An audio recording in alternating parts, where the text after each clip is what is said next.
নমস্কার বন্ধু, আজ আপনাদের সঙ্গে আম তেল রেসিপি শেয়ার করছি। আমগুলিকে হলুদ মেখে ভালো করে রোদ্রে শুকিয়ে নিয়েছি। 2 দিন দিলেই হবে। এবার কড়াইতে তেল গরম করে সর্ষের তেল দিতে হবে। দিয়ে আমগুলি দিয়ে দিলাম, সঙ্গে 4 থেকে 5টি কাঁচা লঙ্কাও দিয়েছি। এবার দিয়ে দিলাম লবণ। লবণটা আমি আবার কড়াইতে একটু টেলে নিয়েছি যাতে জল ভাব না থাকে। মশলা একটা পেস্ট করে নেব। মশলার মধ্যে আছে শুকনো লঙ্কা আছে, আর শস্য আছে, মেথি আছে, মোটা জিরে আছে, আবার সরু জিরেটাও দিয়েছি। দিয়ে ভালো করে একটু হালকা করে থেতো করে নিয়েছি মশলাটা।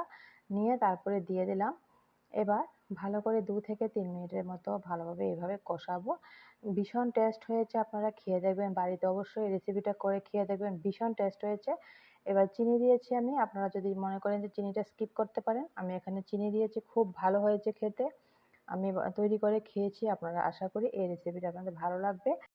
ভালো লাগলে লাইক কমেন্ট করতে ভুলবেন না।